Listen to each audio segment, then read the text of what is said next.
El poder de los tacones. Bienvenidos a otro episodio del Poder de los Tacones, donde las historias inspiran, impactan y dejan huella. Hoy el tema de nuestro programa es Mujeres Inquebrantables. Hablaremos con mujeres cuyas historias han atravesado momentos difíciles de comprender, instantes en los que parecía que nada era posible y momentos en que todo se ve negro, cuando la vida las puso a prueba. Y es precisamente ahí donde nace una resiliencia sin límites. Mujeres que se levantan, que se reconstruyen y que transforman el dolor en fuerza y que demuestran que nada las detiene. Bienvenida, Adriana. Muchas gracias, Gladys, por esta invitación. Nosotros hace tiempos entrevistamos a tu marido. Sí. Donde la vida te cambió literalmente en un momento después de un partido de tenis. Completamente. Cambió la vida. Cuéntame un poquito ese día. Ese día estábamos en la casa normal y llamaron a Carlos a invitarlo a jugar tenis. Yo estaba encerrada en mi cuarto, somos un apartamento de 2 habitaciones. Una habitación era mi oficina, la otra es la oficina de él. Y lo llamaron a invitarlo a jugar tenis, bajó, yo ni me di cuenta. Y cuando salí a un break a tomar algo, me asomé por la ventana y lo vi jugando tenis. Los 2 segundos me asomé por la otra ventana y ya estaba en el suelo. Para resumirte, después de ese accidente él quedó cuadripléjico. Quedó cuadripléjico y a ti te cambia la vida en un instante, porque tú fuiste la que lo cuidó. La que lo cuida. La que lo cuida, la que le ha tocado absolutamente todo.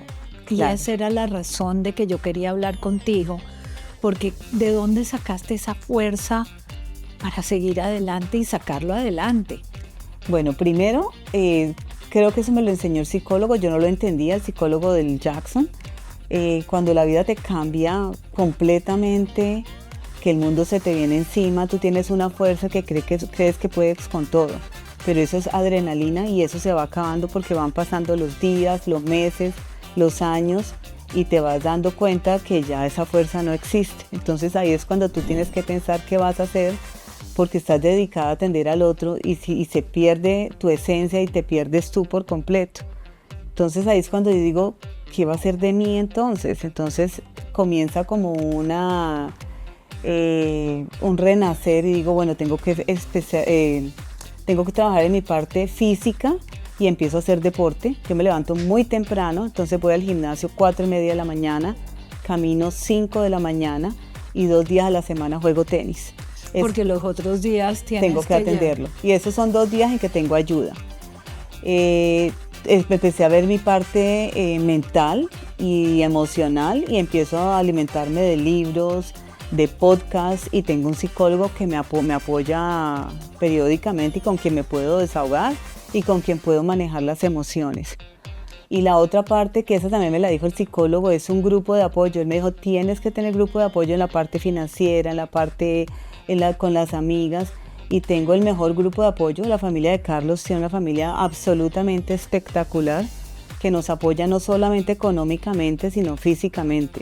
Sí, porque te cambió absolutamente todo, no solo una vida matrimonial, sino la parte financiera, totalmente, la parte física, la parte emocional. Totalmente. Carlos no puede trabajar y yo no trabajo porque tengo que atenderlo. Y aunque tengo 2 días en que tengo ayuda y la gente dice, bueno, podrías trabajar, pues es difícil porque trabajar 2 días es muy complicado. Pero no tienes el tiempo total. No tengo el tiempo total ni la concentración tampoco y también son días en que tengo que dedicarme a mí. Porque como te dije anteriormente, si no estoy bien yo, no está bien él, no está bien ninguna persona. Pero de todo sale algo bueno porque hiciste una fundación. Claro, entonces ahí va lo otro, que la otra parte es tener un propósito y tener metas. Entonces tenemos metas a corto y a largo plazo. A corto plazo, por ejemplo, este año vamos a hacer el Camino de Santiago. Entonces me conseguí una fundación que me van a empujar a Carlos sin costo. Y pues es un viaje que es relativamente barato, pero es un objetivo a corto plazo y como que estamos felices y trabajamos para eso todo el año. Y objetivos a largo plazo es que el accidente pasó por algo y hay que tener un propósito en la vida. Y el propósito es ayudar a otras personas con discapacidades similares la lesión medular. Entonces se creó la fundación y gracias a que nosotros vivimos el accidente en pandemia y se quedó una niña a vivir con nosotros que la llamamos el Angelito, entonces creamos un programa que se llama el Programa de Los Ángeles. Vamos a traer estudiantes de Colombia inicialmente para que acompañen la familia de los pacientes recién accidentados y los acompañen durante el proceso de la salida del centro de rehabilitación a la llegada a su nueva vida, compartan con ellos de 2 a 3 meses y los acompañen dándoles apoyo, sobre todo compañía, que si el caregiver quiere ir a la iglesia, quiere ir al supermercado, pueda quedarse el paciente con esta persona. Y el estudiante recibe asimismo un curso de inglés, la inmersión en la cultura en este país, tiene visitas al Jackson y visita al Miami Project y estamos haciendo convenios con otros sitios donde los estudiantes puedan enriquecerse y llevarse algo de experiencia en esos 3 meses que estuvo en este país. Pero también lo importante de la fundación es que estás ayudando a otros a cómo navegar lo de los seguros. Estamos dando información que también. Eso fue para ti. Claro, eso fue full time. Porque claro, cuando pasa esto tú no sabes nada, tú crees que porque llevas 35, 37 años o más trabajando en este país va a llegar el gobierno a decirte no se preocupe que ya mismo le doy un cheque, ya mismo, y mentiras, eso no funciona así, funciona de otra manera y descubrir eso es un proceso, digamos, dispendioso y en ese momento donde está uno con ese dolor y está uno pues con el dolor, uno no sabe qué va a pasar con uno, pues es difícil. Entonces queremos ayudarlos y acompañarlos en ese momento. Ese es el primer programa. El segundo programa es el de Ángeles y el otro programa es hacer comunidad y hacer de pronto un día de actividad, de terapia, de actividad física donde todas las personas de la comunidad de lesión medular podamos compartir y pasar un rato divertido. Adriana, 1.000.000 de gracias. Muchísimas gracias a ti.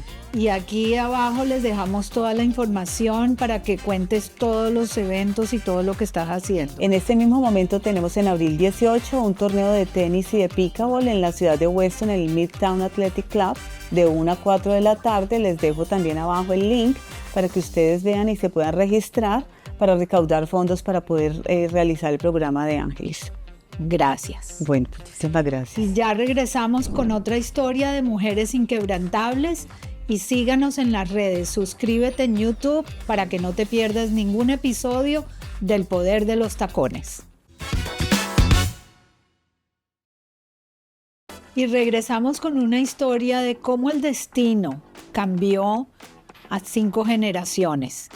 La esperanza y la fe por vivir no solo sostienen el espíritu, también reflejan uno de los principios más profundos del judaísmo, que cada vida es sagrada y que quien salva una vida salva al mundo entero. Sobrevivir el Holocausto no fue solo un acto de resistencia, fue el inicio de un legado. Y para mí esta historia es personal, ya que la 5ª generación la comparto con Sally. Bienvenida. Gracias. Sally, hemos oído muchas historias de sobrevivir el Holocausto, pero la verdad lo que yo quería oír era cómo no perdiste la fe y la esperanza. Número 1, yo creo que es importante el perdonar. Y al tú perdonar, no pierdes fe. Perdonar no significa estar de acuerdo con el otro. Perdonar es lo que tus actos hacen que tú perdones. Ejemplo, cuando después de la guerra, un día mi mamá estaba cocinando y tocaron la puerta y yo fui a abrirla. Cuando abro la puerta era un alemán, todo uniformado pero sucio, y me dijo en alemán, ein bisschen Essen, un poquito de comida. Yo llegué corriendo a la cocina, le digo, mami, ahí hay un alemán pero tiene mucha hambre, dame algo para llevarle para comer. Mamá me mira y me dice, Sally, tú me dijiste en el campo de que tú nunca vas a darle de comer a un alemán.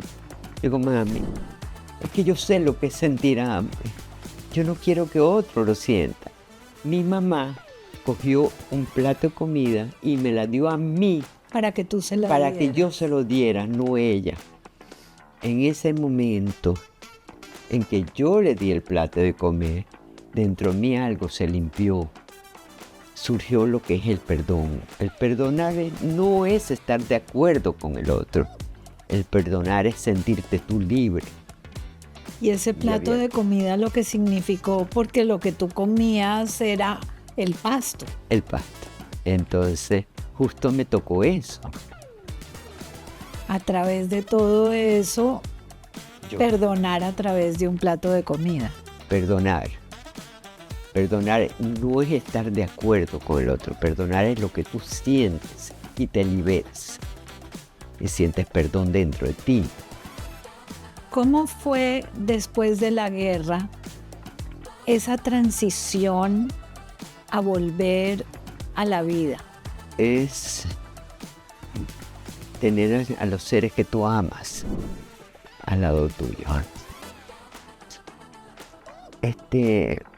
Yo pasé desde muy chiquita ver cómo mataron a mi abuela, a mi abuelo, todo eso. Pero cuando llegara, en el momento en que, en el año 40, primero invadieron los rusos.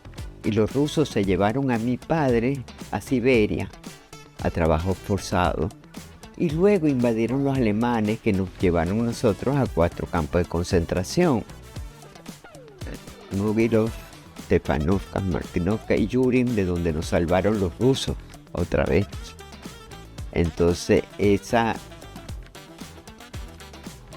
confusión de cosas, ¿no? De culturas, de todo lo que cultura y había pasado. Exacto. ¿Qué mensaje le dejas hoy a la siguiente generación? Que ya hay muy pocos sobrevivientes del Holocausto, donde hay gente que niega que de verdad existió el Holocausto. ¿Qué mensaje le dejas? Primero, saber perdonar, que creo que perdonar no es estar de acuerdo con el otro. Lo que pasa es que la gente lucha por tener Por tener la razón. la razón. No tienes que estar de acuerdo. Perdonar es perdonarte a ti, es liberarte a ti. Entonces el perdón tiene otro significado. El pertenecer, es tan importante pertenecer. Hay un pedacito de mi vida que es donde yo aprendí a pertenecer. Fue en el barco, cuando nos vinimos de Europa, que era abajo en el sótano, en la parte más baja del barco, que estaban una sala grande de mujeres con niños y otra de los hombres. Y un día el capitán bajó y nos llevó a nosotros, los niñitos de mi edad, arriba, y era una belleza todo, y nos regaló una mandarina a cada niño. Yo nunca había visto una mandarina en mi vida. Los niños la abrieron y comieron, yo me la guardé y salí corriendo donde mi mamá, para abajo todas las escaleras. Dijo, mami, mira lo que me dieron. ¿Y qué es eso? Mi mamá agarró y abrió la mandarina y cogió un pedacito y se lo dio a cada uno, y a mí me dio un pedacito. El pertenecer, Y el compartir. el pertenecer, el compartir. El no soy yo nada más, somos Somos todos. somos todos. Y el propósito, tener un propósito. Claro, Tener un propósito Tener para un- vivir. para vivir. Sally, gracias por ese mensaje, gracias por estar acá y más que Gracias. todo, gracias porque compartimos tu bisnieto con mi nieto. Qué divino, gracias. Y ya regresamos con otro segmento del poder de los tacones. Y estamos de regreso con otra Adriana, quien nos acompaña y comparte su historia de cómo llegó de Argentina sin dominar el idioma y a pesar de vivir con una discapacidad, pero nunca permitió que la vieran o la trataran diferente. Su talento y determinación la ha llevado a ganar 16 premios Emmys, además de múltiples reconocimientos a lo largo de su carrera. Bienvenida. Muchas gracias por esta linda oportunidad. No, la verdad que gracias por contar tu historia, porque el título de tu libro lo dice todo. Una periodista que no oye, pero escucha. Así mismo, porque no es lo mismo oír que escuchar. Correcto. Esa es la parte importante. Cuéntanos cómo decidiste finalmente, porque entiendo que nadie sabía que tú no oías. Exacto, durante 14 años me oculté. No quería que me trataran diferente y básicamente tenía mucho miedo a que mi carrera se acabara. Yo soy periodista, trabajo haciendo entrevistas, soy productora, hago noticias y para mí cada palabra cuenta. A los 29 años comienzan estos primeros síntomas, que yo no me doy cuenta de los síntomas esos. Son las personas más cercanas y fue mi esposo el que dijo, acá hay algo que está pasando que no está bien. Cuando un día entra al departamento y me dice, abre la puerta, me dice, Chiqui, tenemos un problema, el televisor se está escuchando desde el ascensor y era bien lejos. Yo escuchaba el televisor al volumen más alto y todavía no podía oír. Entonces, y con todo y eso no reaccionabas. No, y también hablaba muy alto y también todo el tiempo estaba como arrugando la frente, algo así como, ¿qué? Y entonces a los pocos días un doctor que fue muy, muy amable conmigo me da la noticia de que tengo pérdida de audición neurosensorial en ambos oídos. O sea, mi vida depende de audífonos, de hearing aids. Por eso yo todo el tiempo utilizo hearing aids. Solamente me los quito cuando voy a dormir. Sí, que no puedes llegar a una cita temprano porque no oyes el despertador. Eso es correcto. Me es muy difícil y además la gente dice, ay, pero ¿por qué no duermes con el celular pegado? Pero no se puede. Entonces sí, trato de evitar las citas muy temprano porque me cuesta mucho y no oigo el despertador. Gracias a tu carrera, has podido tener historias que mucha gente jamás se atreverían. O sea, y sé que esta pregunta te la hace todo el mundo, pero cuéntanos de tu relación con los asesinos. Wow, yo cuento todo tipo de historias, pero mi especialidad es crimen. ¿Y por qué crimen? Sí. Porque son las historias más difíciles de desarrollar. O sea, a veces estoy 2, 3, 5 años detrás de una persona que está presa o en el corredor de la muerte por haber asesinado a una persona o a 2 o a 3 y entonces eso toma tiempo. Los permisos para poder entrar a Guantánamo, estuve 2 veces en Guantánamo, son de meses. Entonces no todos los productores tienen la paciencia para hacerlo y yo sí he desarrollado esa paciencia. Y en mi libro hay un capítulo que se llama así, mi relación con los asesinos. No soy amiga de ellos, no soy familia de ellos, soy una periodista. ¿Que te interesa su historia? Que me interesa la historia porque creo firmemente que todo el mundo tiene derecho a contar su historia. Y hablando otra vez de tu libro, ¿cómo decides contarle al mundo de la pérdida de audición? La verdad es que fue una cena de Navidad en familia y mi familia y amigos cercanos me dijeron, ¿cuándo vas a escribir un libro? Y yo dije, pero no sé, yo no tengo mucho que contar. Y ahí se armó un debate impresionante en esa Navidad. ¿Cómo que no tienes mucho para contar? Tú tienes mucho para contar. Y hubo alguien que es mi mejor amigo, Daniel Artola, que me dijo, Adriana, si tú cuentas tu historia, va a haber muchos jóvenes como tú, que vinieron de lugares muy humildes, como tú, que en este momento no saben qué hacer, no saben, y se van a poder inspirar en ti. Yo dije, bueno, sí, entonces eso sí. Y ahí fue que me lancé a escribir, tardé 4 años en escribir el libro. Y en este momento, ¿cuál sería tu mensaje para esos niños que no saben qué hacer, que al perder la audición creen que también no tienen un futuro? Sí, es que son muchas cosas. Además de ser una persona con discapacidad, vengo de una familia muy humilde. Yo nací en Argentina, me crié en un pueblo semirural. Mi sueño máximo era ir a la universidad, entonces no tenía dinero para ir a la universidad, así que me levantaba a las 4 de la mañana. Cuando llegaba el primer bus, la guagua, le pedía por favor al chofer si me podía llevar, si me podía dar el jale, el ride, porque no tenía dinero para pagarlo. Y después me tomaba un tren de 1 hora más o menos y en ese me colaba. Y después me tenía que tomar otro bus. Y en ese, cuando le preguntaba a los choferes si me podían llevar, la mayoría de las veces me decían que no, así que o me colaba o caminaba. 4 horas de trayectoria para poder llegar a la universidad. Entonces el mensaje para los jóvenes es eso.